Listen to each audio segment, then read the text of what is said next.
Hello everyone, आजको यो भिडियोमा हामी क्लास 12 को एकाउन्टिङ सब्जेक्टको च्याप्टर 6 जसको नाम छ फाइनल एकाउन्ट ट्रेडिसनल मेथड। यो च्याप्टरबाट हामीलाई 6 मार्कमा क्वेशन सोध्छ।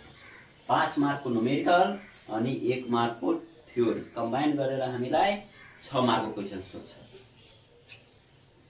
फादर अफ एकाउन्टिङ हामी क्लास 11 मा पढिसकेछौँ। ये पनि थाहा नहोला एकाउन्टिङको पिता भनेर कसलाई चिनिन्छ। र फादर अफ एकाउन्टिङ कसैले सोध्यो भने के भन्छौ? लुका प्यासियोली। लुका प्यासियोली उच्चारण गर्नमा अलि गाह्रो छ, त्यही भएर हामी नेपालीमा पनि लेखिदिएछौँ। एकाउन्टिङको पिता भनेर कसैलाई चिनिन्छ? लुका प्यासियोली। अब उहाँलाई एकाउन्टिङको पिता किन भन्नुभयो त? हेर्नु, हामी 11 मा journal entry, ledger, trial balance, cash book, accounting equation, bank reconciliation statement, final account जति पनि कुरा पढ्यो त्यो सबै कुरा उहाँकै थट हो, उहाँकै आइडिया। यदि जर्नल एन्ट्री, लेजर, ट्रायल ब्यालेन्सहरू जति डबल एन्ट्री सिस्टमहरू हामी पढेछौँ उहाँकै देन हो। त्यसैले लुका प्यासियोलीलाई एकाउन्टिङको पिता भनेर चिनिन्छ। हामी 11 क्लासमा पनि फाइनल एकाउन्ट पढिसकेछौँ। 11 क्लासमा फाइनल एकाउन्टको जम्मा 3 वटा स्टेप मात्र थियो। फाइनल एकाउन्टको जम्मा 3 वटा स्टेप पढेका छौँ, स्टेप्स अफ फाइनल एकाउन्ट। 11 क्लासमा हामीलाई 3 वटा स्टेप पढ्नुपर्छ। 12 क्लासमा हामीलाई 4 वटा स्टेप पढ्नुपर्छ। 4 वटा स्टेप के छ हेर्नु त? Steps of final account. 1 नम्बरमा के छ? Trading account. ट्रेडिङ एकाउन्ट हामीहरू 11 क्लासमा पनि पढिसकेका छौँ। 2 number step profit and loss account. Profit and loss account पनि हामी पढिसकेका छौँ।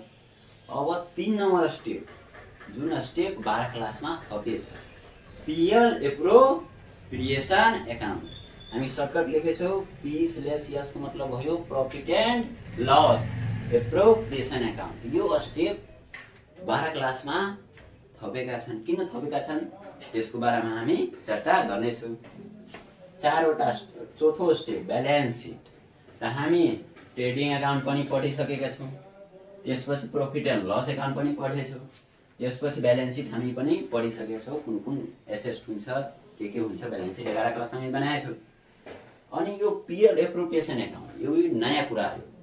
पीएल एप्रोप्रिएसन एकाउन्ट 12 क्लासमा थप्नुको कारण के हो? कारण हामी त्यसको बारेमा आज चर्चा गर्नेछौँ। तो पीएल एप्रोप्रिएसन एकाउन्ट 12 क्लासमा किन थप्नु पर्यो यो बुझ्नका लागि हामीलाई 11 क्लासको केही कुरा जान्नु अति आवश्यक छ। अलि ध्यान दिनु। सबभन्दा पहिला अर्गनाइजेसनको बारेमा बुझ्नुपर्छ। यो थप्नुको कारण के हो बुझ्नका लागि हामीलाई अर्गनाइजेसनको बारेमा बुझ्नुपर्छ। अर्गनाइजेसन क्लास 11 मा कुन अर्गनाइजेसनको बारेमा दिएछ, क्लास 12 मा कुन अर्गनाइजेसनको बारेमा दिएछ, क्लास 11 मा कुन अर्गनाइजेसनको एकाउन्टिङ गरिन्छ, क्लास 12 मा कुन अर्गनाइजेसनको एकाउन्टिङ गरिन्छ, त्यो कुरा थाहा हुनु पर्यो। क्लास 11 मा सोल ट्रेडिङ अर्गनाइजेसनको एकाउन्टिङ गरिन्छ। अब सोल ट्रेडिङ अर्गनाइजेसन के हो? सोल ट्रेडिङ अर्गनाइजेसन के हो थाहा हुनु पर्यो नि। अझ ध्यान दिनु।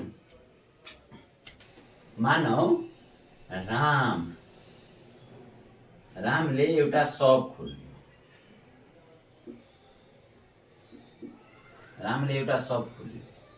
सप खोल्नमा रामलाई 1 लाख रुपियाँ जति खर्च गर्यो।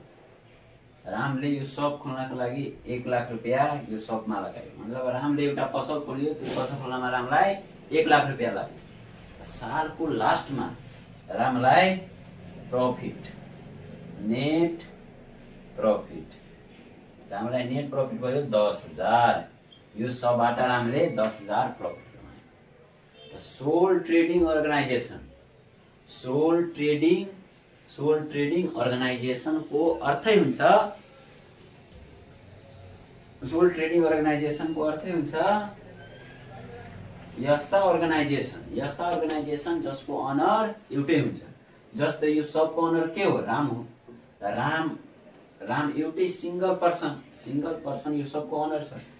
सोल ट्रेडिङ अर्गनाइजेसनको अर्थै हुन्छ यस्ता अर्गनाइजेसन जसको अनर्स एउटै हुन्छ, एउटै व्यक्ति हुन्छ, त्यसलाई हामी के भन्छौँ? Sole trading organisation. जस्तै यो सब गाउँ के भयो? राम भयो। यो एउटा के हो? सोल ट्रेडिङ अर्गनाइजेसन हो। त सोल ट्रेडिङ अर्गनाइजेसनको ब्यालेन्स सिट हामी बनाउँछौँ। सोल ट्रेडिङ अर्गनाइजेसनको हामी ब्यालेन्स सिट बनाउँछौँ। ब्यालेन्स सिट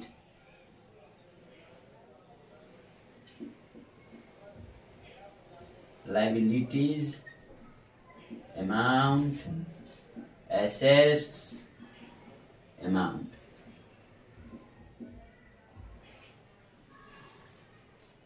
यसको ब्यालेन्स सिट हामी बनाउँछौँ त कसरी बन्छ? राम्स क्यापिटल कति रामले लगाएछ पुँजी? 1 लाख। यो सबबाट रामले कति प्रफिट भयो? Net profit 10,000। कति यहाँ चढ्यो? 1,10,000। हामी 11 क्लासमा जति पनि नेट प्रफिट हुन्छ त्यो राम्स क्यापिटलमा गएर मतलब जुन व्यक्तिले लगानी गरेछ त्यसको क्यापिटलमा गएर हामी एड गर्थ्यौँ। तर 12 क्लासको ब्यालेन्स सिट बनाउँदा यो तरिकाबाट यदि 12 क्लासको एकाउन्टिङ बनायो भने एउटा समस्या क्रिएट हुन्छ। त्यो समस्यालाई सल्भ गर्नको लागि पीएल एप्रोप्रिएसन अकाउन्ट एउटा स्टेप थप्नु पर्यो। लुका प्यासियोली नामक वैज्ञानिक जुन जसलाई एकाउन्टिङको पिता पनि भनिन्छ, ब्यालेन्स सिटको एउटा प्रब्लमलाई सल्भ गर्नको लागि उहाँले एउटा एकाउन्ट निर्माण गर्नुभयो जसको नाम छ पीएल एप्रोप्रिएसन अकाउन्ट। अब त्यो प्रब्लम हो कि कुन समस्या थियो जसको कारणले एउटा स्टेप थप्नु पर्यो पीएल एप्रोप्रिएसन अकाउन्ट भनेर? यहाँ त ध्यान दिनु, तपाईहरु मजाले बुझ्न सक्छौ। देखिनु, सोल ट्रेडिङ अर्गनाइजेसनको अर्थ हुन्छ यस्तो अर्गनाइजेसन जसको अनर एउटै हुन्छ। यहाँ हेर्नु त, यो सबको अनर के हो? राम हो। त यो एउटा अर्गनाइजेसनको एउटै व्यक्ति अनर छ। यो कस्ता अर्गनाइजेसन भयो? सोल ट्रेडिङ अर्गनाइजेसन भयो। तर कम्पनी जसलाई भनिन्छ पार्टनरशिप फर्म, कम्पनी भनौं अथवा पार्टनरशिप फर्म भनौं अथवा जोइन्ट स्टक कम्पनी भनौं, तीनटै एउटै कुरा हो। त पार्टनरशिप फर्म भनेको यस्ता अर्गनाइजेसन जसको अनर धेरै हुन्छ त्यसलाई हामी पार्टनरशिप फर्म अथवा कम्पनी अथवा जोइन्ट स्टक कम्पनी भन्छ। यस्ता अर्गनाइजेसन जसको अनर धेरै हुन्छ। अब कसरी हुन्छ धेरै? एउटा अर्गनाइजेसनको धेरै नै अनर। मानौ मैले कुनै कम्पनीको शेयर किने, 10% कम्पनीको शेयर किने, जति शेयर छ त्यसको 10%, त 10% कम्पनीको अनर म नै भयो।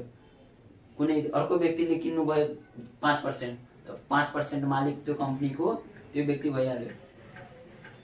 हामी कुनै कम्पनीको शेयर किन्छौँ भने त्यो कम्पनीको अनर हुन जान्छौँ, अनर। त हामी पार्टनरशिप फर्मको अर्थ के भयो? यस्ता अर्गनाइजेसन जसको अनर धेरै हुन्छ, धेरै जनाको त्यसमा लगानी हुन्छ। यस्ता अर्गनाइजेसन जसमा धेरै जनाको लगानी हुन्छ त्यसलाई हामी पार्टनरशिप फर्म अथवा कम्पनी अथवा जोइन्ट स्टक कम्पनी भन्छौँ। त यो तरिकाबाट हामी ब्यालेन्स सिट बनाएर हेर्छु। एकछिन अलि ध्यान दिनु, बुझ्ने खालको कुरा हो। यो कुरा तपाईले बुझ्नुभयो भने किन पीएल एप्रोप्रिएसन अकाउन्ट थप्नु पर्यो, लुका प्यासियोली नामक वैज्ञानिकले किन यो एकाउन्टको निर्माण गर्यो, त्यो कुरा तपाईलाई थाहा हुन्छ। हामी पार्टनरशिप फर्मको ब्यालेन्स सिट यो तरिकाबाट बनाउँदाखेरि एउटा समस्या क्रिएट हुन्छ। समस्या के छ भने ब्यालेन्स सिट लायबिलिटीज, ब्यालेन्स सिटको फर्मेट त सेमै हुन्छ। अमाउन्ट, एसेट्स,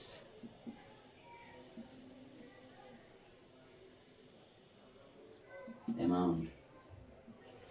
अब हामीले के बुझ्यो? यस्ता अर्गनाइजेसन जसको अनर धेरै हुन्छ, धेरै जनाको लगानीमा खोलिएको अर्गनाइजेसनलाई हामी कम्पनी भन्छौँ अथवा पार्टनरशिप फर्म भन्छौँ।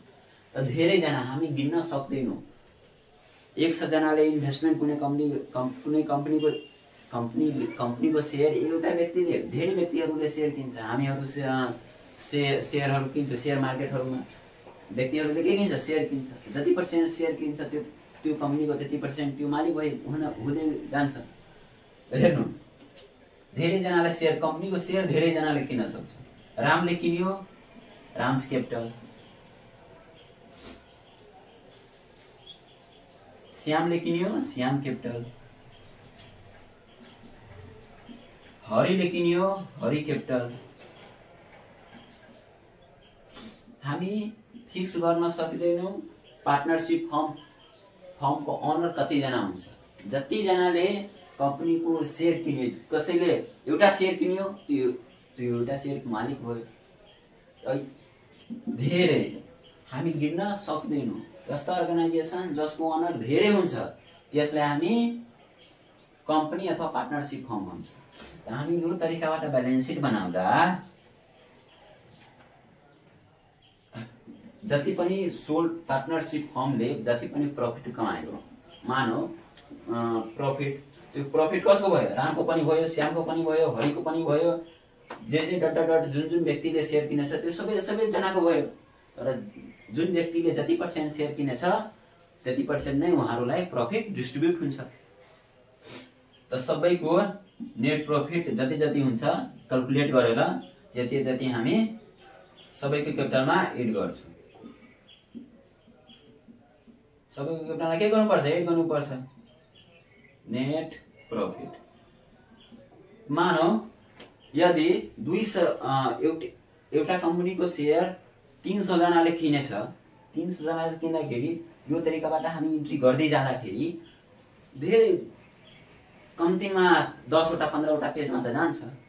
ब्यालेन्स सिट यो तरिकाबाट एउटा कम्पनीको ओनर हुन्थ्यो भने नेट प्रफिट गएर हामी टक्क चाहेको त समस्या हुँदैन थियो। तर कम्पनीको धेरै ओनर बढ्दै जाँदाखेरि ब्यालेन्स सिटको फर्मेट त ठुलो हुँदै जान्छ। यो एउटा ठुलो समस्या हो। यो ठुलो समस्या उत्पन्न भयो। यो समस्यालाई सल्भ गर्नको लागि, यो प्रब्लमलाई सल्भ गर्नको लागि लुका पेसियोली, जसलाई फादर अफ एकाउन्टिङ पनि भनिन्छ, यसले के गर्यो भने यो प्रब्लमलाई सल्भ गर्नको लागि पीएल एप्रोप्रिएसन एकाउन्टको निर्माण गर्यो। अब यो प्रब्लम कसरी सल्भ हुन्छ त हामी ब्यालेन्स सिट जब पढ्छौँ, profit and loss account, PL appropriation account हामी यसको भिडियोमा बनाउँछौँ भने त्यहाँ डिटेलमा एक्सप्लेन हुन्छ। पीएल एप्रोप्रिएसन एकाउन्ट अनि ब्यालेन्स सिट पढाउँदाखेरि हामी डिटेलमा भन्छौँ कसरी यो प्रब्लम सल्भ गर्यो।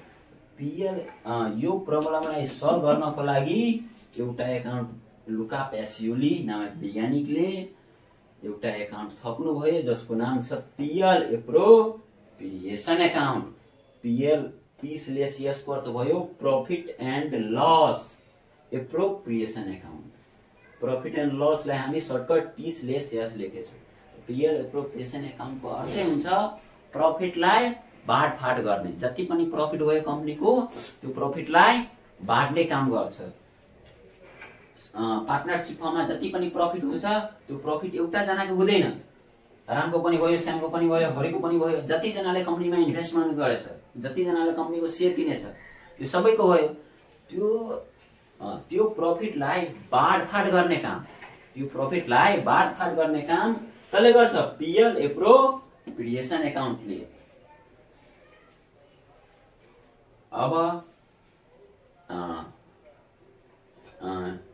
अब हामी यो तपाईहरु अलिक थिंकिङ गरियो भने बुझेको होला तपाईहरु के मैले भन्न खोजेको के हो। अब पीएल एप्रोप्रिएसन एकाउन्ट अनि ब्यालेन्स सिट पठाउँदै क्रममा तपाईहरु बुझ्छौ पीएल एप्रोप्रिएसन एकाउन्ट अनि ब्यालेन्स सिटको भिडियो देखेरियो भने तपाईहरुलाई अलि डिपलीमा बुझ्छौ किन पीएल एप्रोप्रिएसन एकाउन्ट कसरी यो प्रब्लमलाई सल्भ हुन्छ।